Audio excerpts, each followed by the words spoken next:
Bismillahirrahmanirrahim.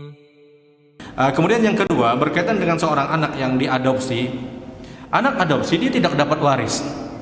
Dia tidak mendapatkan waris. Dan catatan tentunya seorang anak yang diadopsi dia bukan mahramnya dia ketika dia dewasa. Kalau anak ini perempuan maka dia bukan mahramnya dari seorang bapak yang mengadopsi.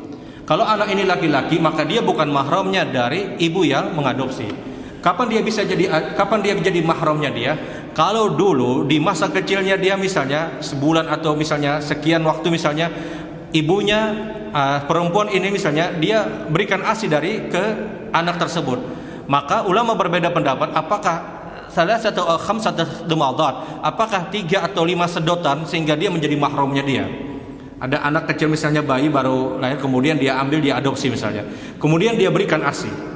Kalau dia sudah berikan ASI maka itu mahramnya dia. Kalau dia berikan ASI maka itu mahramnya dia. Dan tidak masalah misalnya orang tuanya nanti dewasa ketika dewasa tidak masalah dia selamat dan yang lainnya tidak masalah. Kenapa? Karena itu sudah mahramnya dia secara persesuaian. Tapi apakah dia dapat waris? Dia tidak dapat waris walaupun dia diberikan ASI. Kalau seandainya yang diberikan ASI saja tidak mendapatkan waris, terlebih anak tersebut dia tidak mendapatkan ASI, maka dia tidak mendapatkan waris. Jangankan anak adopsi, mohon maaf, anak bawaan dari istri, anak tiri misalnya, anak tiri. Ada seorang suami, dia punya anak, dia punya istri, kemudian istrinya meninggal. Ada seorang perempuan, dia punya suami dan dia punya anak, kemudian suaminya meninggal. Menikahlah seorang janda dan seorang duda ini yang sama-sama bawa anak, sama-sama bawa anak.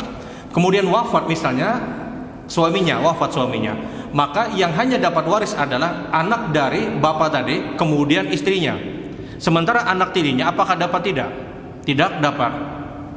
Kalau model yang seperti ini saja dia tidak mendapatkan waris, mohon maaf, terlebih anak adopsi, dia tidak akan pernah dapat waris. Dia ucapkan atau tidak diucapkan pun dia tidak mendapatkan waris.